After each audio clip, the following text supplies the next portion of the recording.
and welcome back to Football Daily, where today we're making up a team of the Premier League's most underperforming players. Goalkeeper, Petr Cech.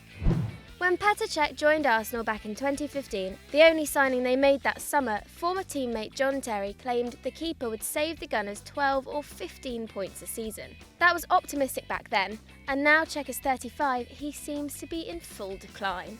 According to expected goals, a measure of the quality of chance a team creates or concedes, Arsenal have allowed 2 more goals than you'd expect this season. That means that in the league, Arsene Wenger's side have conceded a whopping 41 in 30 games.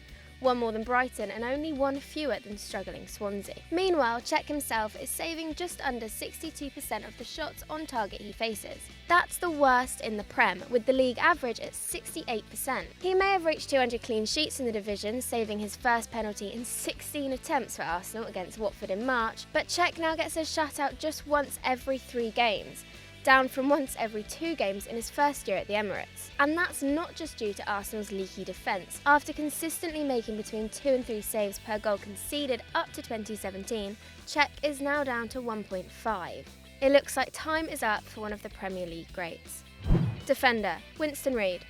West Ham fans cannot wait for the 17-18 season to finish. The club are just 3 points off relegation, their fans are rioting and they have conceded 57 goals, the most in the division, at an average of 1.9 goals a game, despite an outlay of over £50 million last summer. The Hammers have conceded 3 or more goals in 13 of their Premier League games. Big-name signings such as Hart and Zabaleta haven't performed, and 29-year-old Winston Reid has been hugely disappointing. Reid averaged 3.9 tackles and interceptions as West Ham finished 11th last season, but this season this has fallen to 1.9. Having scored the final goal at Upton Park, Reid seems to be struggling in the poisoned atmosphere of the Olympic Stadium. In 2016-17, he was averaging 9.4 clearances per 90, compared to only 6.6 this campaign. And West Ham's leaky defence, of which Reid is the most experienced, is now facing a colossal 14.5 shots a game, the 3rd worst in the division, behind Burnley and Everton. Defender, Laurent Koscielny. Laurent Koscielny is a superb defender, no one is doubting that. He has almost single-handedly kept Arsenal's ramshackle defence floating in recent years, despite the chaos around him. But by his standards, 17-18 has been a campaign to forget. With 8 games left, Arsenal have conceded 41 goals, 15 more than 7th place Burnley, and only 6 fewer than West Brom. Koscielny has been ever-present at the back, with only Hector Bellerin making more than his 24 league appearances. But Arsenal have been nothing short of woeful away from home, losing 8 out of 15 games and conceding 24 goals, with losses to the likes of Brighton, Swansea and Bournemouth. The 32-year-old Frenchman averaged an outstanding 6.5 tackles and interceptions per 90 in 16-17. For context, Cesar Azpilicueta averaged 4 per 90, but this season that figure has dropped to 3.2, only 0.1 more than Chris Smalling. We have nothing but sympathy for the 50-capped international now in his 8th season at the Emirates, who has had to play alongside the likes of Squillaci, Carl Jenkinson and Andre Santos during that time. But now 32 and having announced his intention to retire from France duty after the World Cup, we may have to accept that Koscielny's best days are far behind him. Defender, Victor Lindelof. Signed by Jose Mourinho for a fee that could reach €45 million, it was expected that Victor Lindelof, despite only being 23, would be a key part of United's defence this season. Instead, the Swede has made just 9 starts in the league and spent less time on the field for the Red Devils than Henrik Mkhitaryan, who left in January. Lindelof has so far looked sluggish and error-prone, already making a mistake which led to a goal in his limited playing time. His ball-winning capabilities also look extremely suspect, with under 1.7 tackles and interceptions per 90, barely half of what you get from a defensive powerhouse like, Cesc Fabregas. And with United's defence conceding around 12 shots a game and 18 in matches versus the Big Six, it should be easier than ever to get in the side. He still has plenty of time to improve, but for a quick fix, Lindelof is certainly taking a long time to settle. Midfielder, Dusan Tadic. A classy creator in failing form this campaign is Dusan Tadic. Like Sigurdsson, he is meant to be the creative hub of his side, but currently the Serb is creating fewer chances per match than Redmond and Ward-Prowse, both of whom have spent time on the bench this season. Tadic, meanwhile, has had an extended run in the team, with only 2 Southampton players playing more minutes than him this season. It's unusual to see Tadic in such poor form. The season before he joined Saints from 20, he had the most assists in the Eredivisie and laid 4 key passes a game, finishing on 132 for the year, a massive 45 ahead of second place Memphis Depay. After switching to England, he was 4th and 8th in the league for key passes per 90 in his first 2 seasons. But this year, he has slipped all the way down to 29th, level with Moussa Sissoko. Worryingly for Southampton, Tadic is still their joint best goal contributor with 3 goals and 3 assists. But that's the same as Charlie Austin. Sadly, a single bad year could take the Saints down, especially now they've done the unthinkable and hired Mark Hughes. Midfielder, Granit Xhaka. Another Arsenal player is up next, and frankly, we could have filled the whole 11 with them. Granit Xhaka was meant to protect Arsenal's backline and set the tempo for their talented attack, but arguably, he is the one out of rhythm and needing protection. In his first year in Germany with Mönchengladbach, Xhaka won possession 5 times a match. In his first year with Arsenal, it was 3.4, now 2.6. But he's still a talented passer, right? The Swiss makes the same number of passes he did in West Germany, with around 85 a game. With his 86% accuracy is the same too. But his distribution has become less adventurous, with a crazy 8 long balls completed per 90 in the Bundesliga falling to 5 in the Prem, meaning that his passing accuracy should have improved with his play becoming simpler. Already this term, Xhaka has committed 2 errors leading directly to an opposition goal. And worse still, he's losing possession once a game through bad touches alone, dangerous when you're sitting deep in your own half. Defenders of the player may argue he's still only 25, and Arsenal's lack of organisation hardly helps, but the defenders behind him on the field may feel it's already time to move on. Midfielder, Jordan Henderson.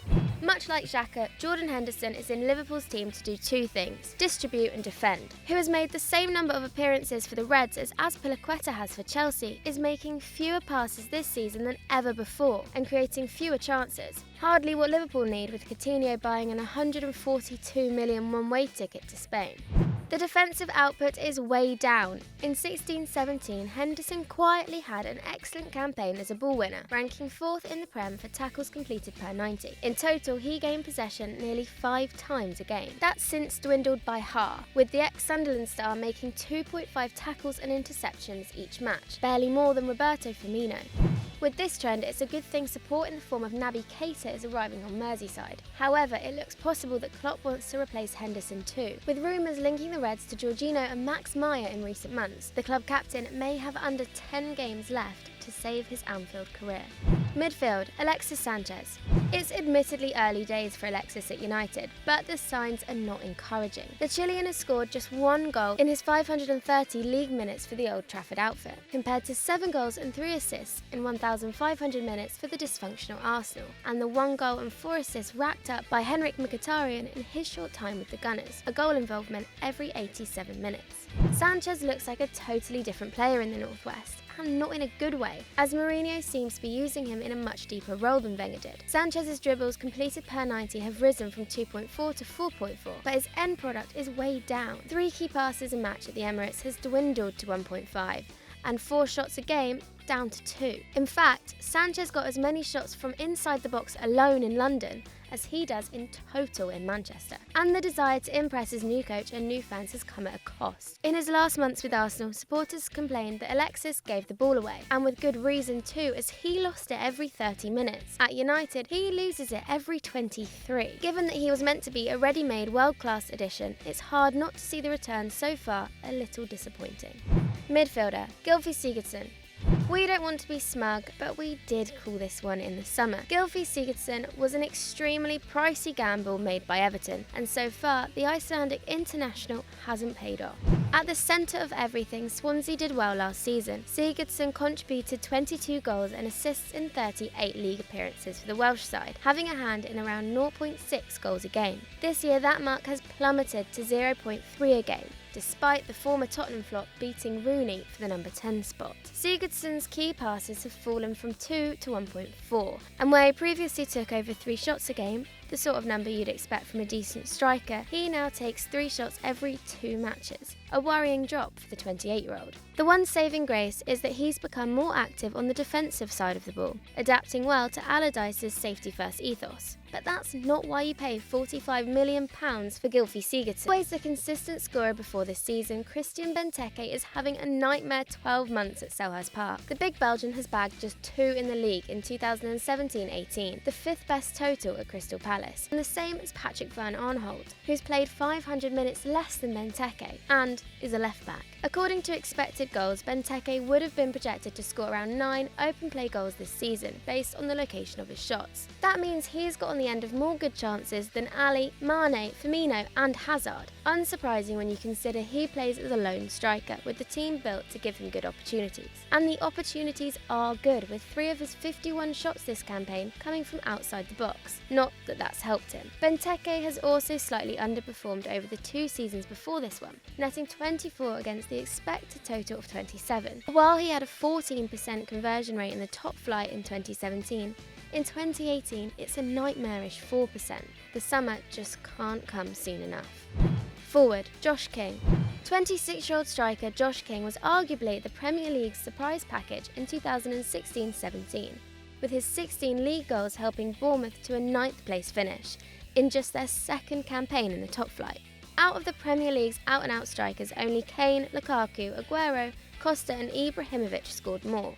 Excellent company for the Manchester United reject.